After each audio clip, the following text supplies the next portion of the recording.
Good afternoon and welcome to News Hour. I am Mahawa Aliyu. Coming up in this edition, a team of councillors of the Sierra Leone People's Party, Kenema District Council, acts call on President Koroma. Last batch of newly appointed ministers and deputies take oath of office, and Deputy Minister of Information discloses plans to rebrand the Sierra Leone News Agency and refurbish the government-owned Daily Mail. All these stories and more, including business and sports, in this edition of News Hour.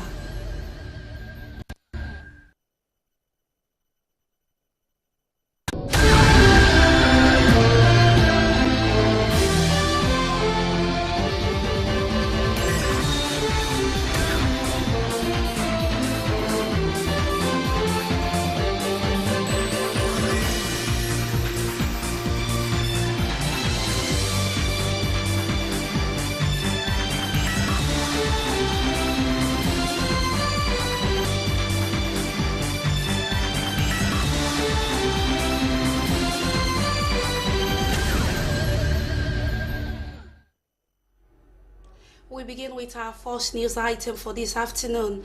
President Ernest Bai Koroma has administered the oath of office to the last batch of newly appointed ministers and deputies having gone through parliamentary procedures at State House.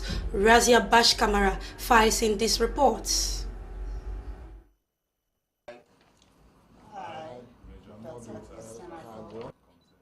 Do hereby in the name of God solemnly affirm that I will faithfully and truly discharge the duties of the office. Addressing the Minister of Finance and Economic Development, Mamadou Kabo, the President said that he need not tell him about the work of his ministry and the state of the economy, as he has been having meetings and addressing these issues.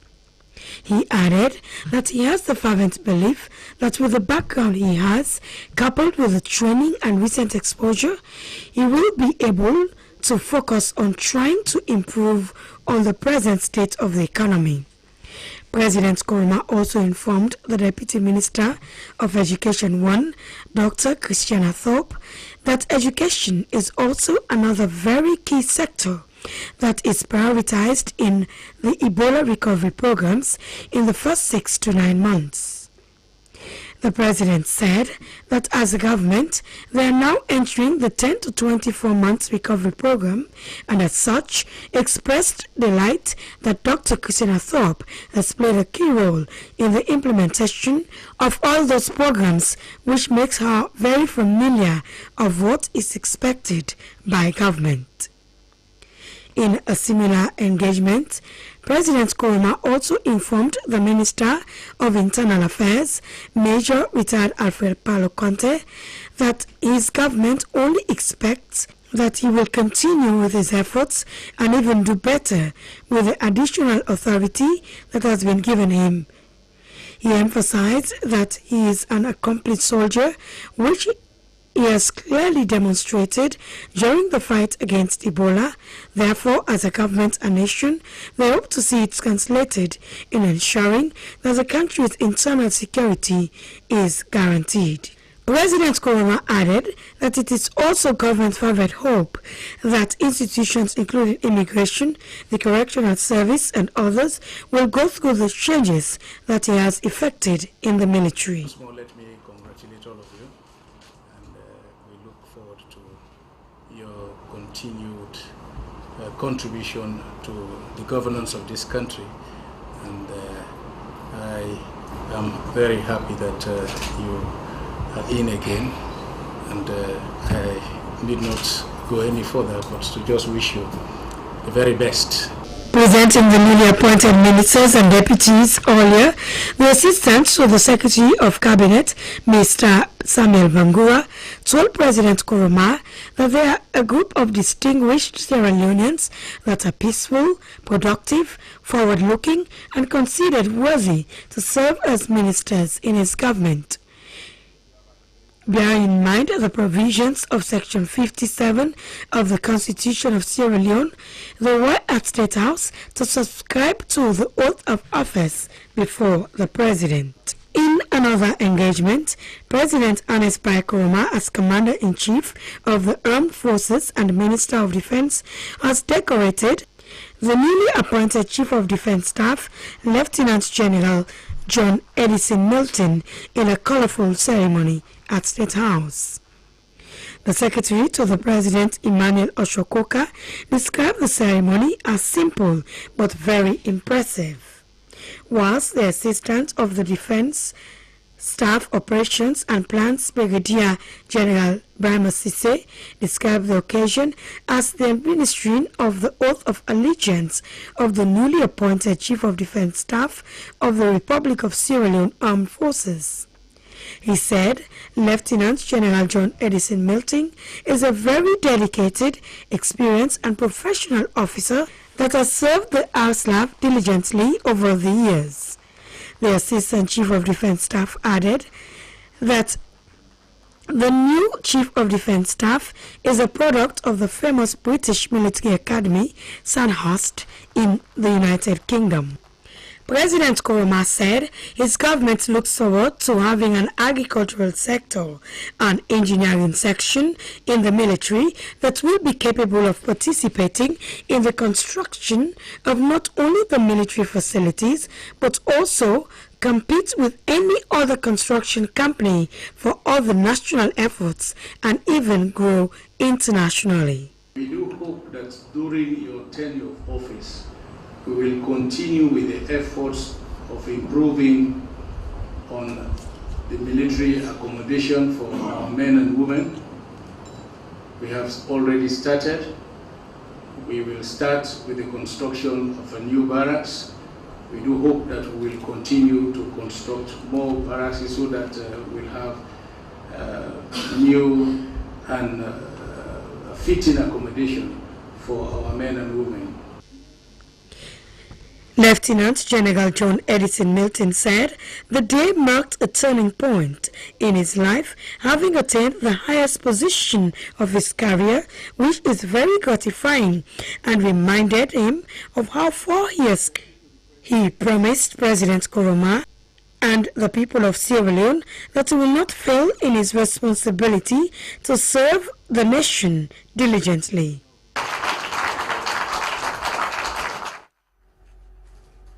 A team of councillors of the Sierra Leone People's Party, Kenema District Council, has called on President Koroma at State House to register the apology for refusing to recognize and appreciate developmental strides in Kenema in the eastern region and the country as a whole.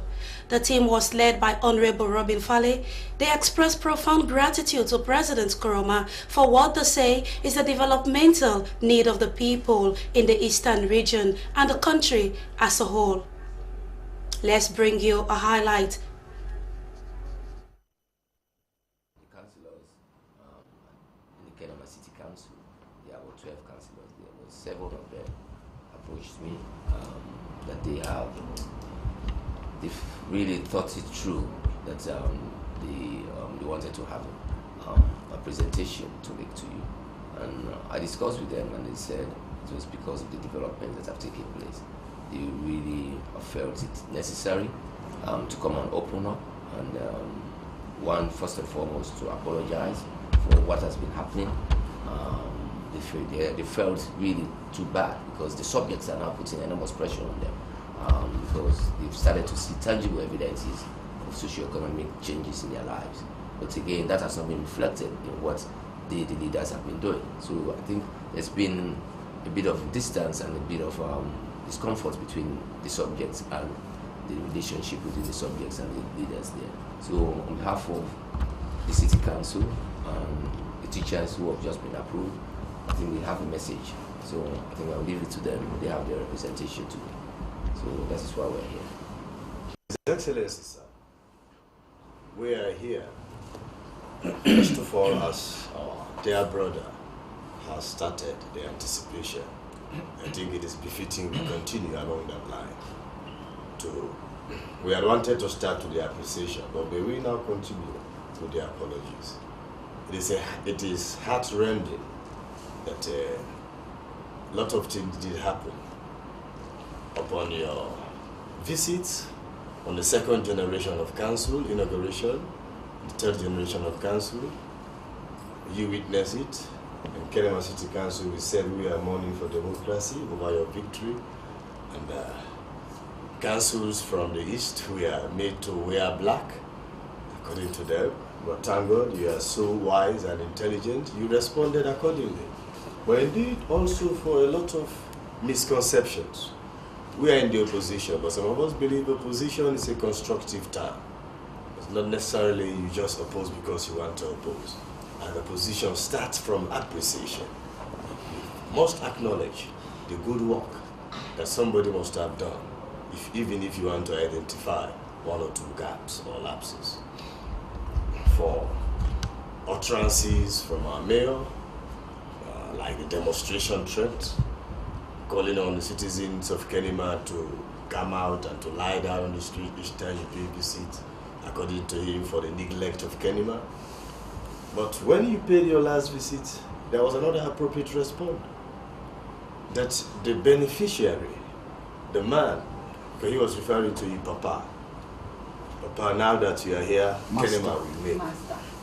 Now that you are here, our street will tell. You have said, yes, that Pikin didn't hear Papa. You go see Papa in blessing. But if Pikin run far from Papa, how you want to let Papa in benefit richer? And we've suffered a lot in Kenema, and we don't want it to continue. And you said, you are the president for this country. And you did reiterated your promise that what you promised for Kenema, you will ensure it happens. So we are here to apologize for all these unfortunate mishaps and misconceptions, and to acknowledge, to say thank you, His Excellency the President, for a very good work done. You've done a lot.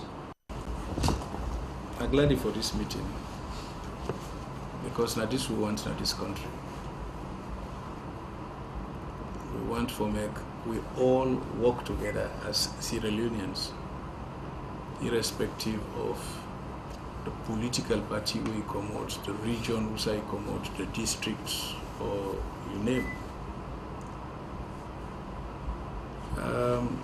Politics in this country, it don't come a long way. And when I've been coming to politics, I've been come on the platform of change. I say, Lord, change the way we do politics. Politics get in time, we want to go fight for political power. Then at the electioneering time. After elections, you don't change yourself. Even you as councillor, not to everybody vote for you. But at the end of the day, you don't become the councillor of the ward. And for the whole ward, irrespective of the person we vote for you or the one we not vote for you. The responsibility now for make sure say development in the ward. Same way with me, I believe say when I'm in a campaign, yes, now the APC party I campaign with, now the APC party I win with. But they don't swear me in as president of the APC. They swear me in as president of Sierra Leone. The road construction and the choice of the roads them, not from central government. When we're ready, we send to all the councils. When I choose the 5 or 20 kilometer roads we want for make them do. Now the list we then send to we work with. So if certain major roads that were not included, they were not deleted because of a decision taken by the central government, not the local government. Now then take the decision. Whether person like it or not, you like the APC or not, or you like me government or not, what I don't do, I'm proud of them. And I know say for a very long time in the history of this country, I mean even from the colonial time, the kind of infrastructural development we don't take place in all the sectors, not only roads, electricity, the water, the health, education, you know, we compare them to any. people and we talk this and we talk that. The reality is there. It is glaring.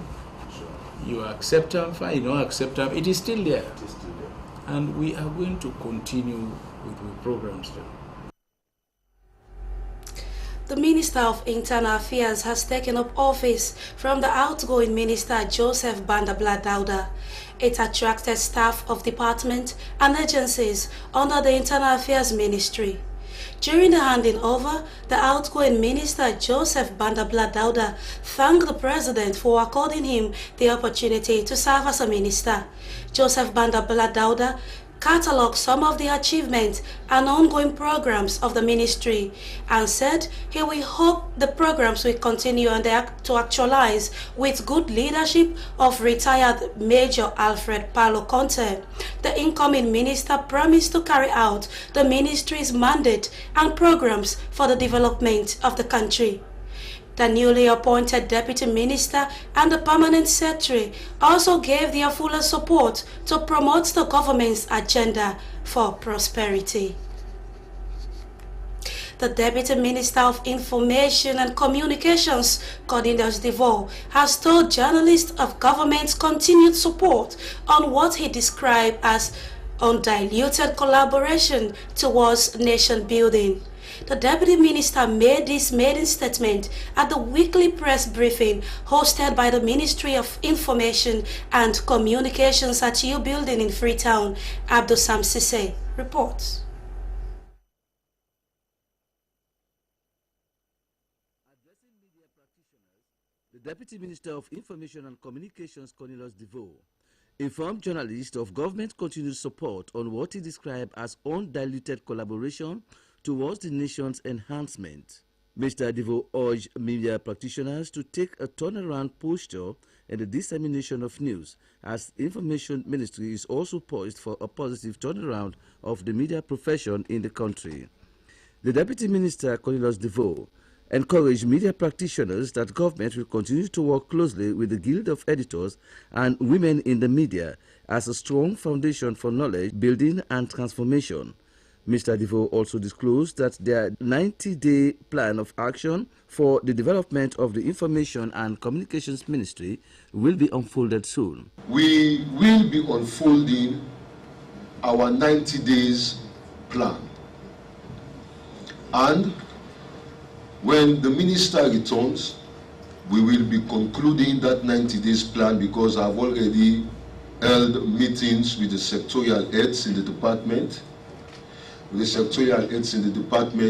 they are all developing a 90 days plan of action which will focus on things that we will be able to achieve within 90 days.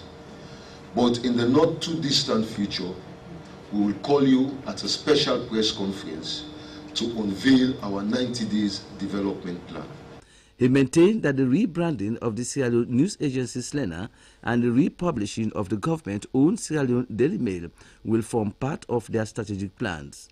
Also at the press briefing, the Deputy Minister of Fisheries and Marine Resources, Charles Rogers, disclosed to journalists that in 2015, his ministry accrued the sum of 20.4 billion leones, which was paid as the fisheries contribution to the consolidated fund. Mr. Rogers described the fishing industry in the country as safe and healthy. To ensure that you collect the fish in a safe, hygienic and sanitary manner, you have to have proper jetties where you land the boats. Even the boats we are using are not quite appropriate, because we still use wooden boats, and this is going out of fashion in the world now, because wooden boats have a lot of repair requirements, and besides the repair requirements, they also don't last very long. They are heavy, they don't move very fast on the water, and you need like fiberglass boats to move faster. The Deputy Minister of Fisheries and Marine Resources, Charles Rogers, also recounted successes of the ministry in the areas of conservation of fish, the internal exclusion zone, surveillance and compliance of the fisher folk to use the proper monofilament fishing nets. He also dilated on the development of the aquaculture as a major sector in the fishing industry. The chairman, Right to Access Information Commissioner Eunice Asese, also informed journalists of the operational activities of the commission that include its independent status and powers to levy fines and imprisonment terms as enacted by the Act. For SLBC News, Abdul Samsise reporting. The 6th Vic Educational Trust Fund has awarded scholarship to school children in Freetown. The trust fund was initiated by the Minister of Energy, Ambassador Henry Macaulay, in honor of his late mother, who was an educationalist and philanthropist.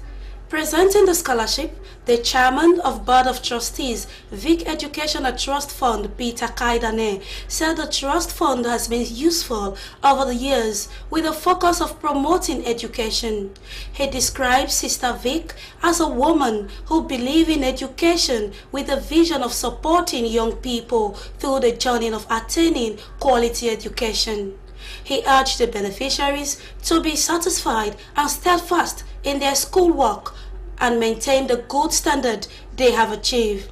The scholarship includes cash, uniform, and books. Henry Macaulay Jr. admonished the beneficiaries to always keep the memories of his grandmother and work towards achieving her dreams on education. The Produce Monitoring Board PMB has concluded a one-day symposium on the development of value chain produce.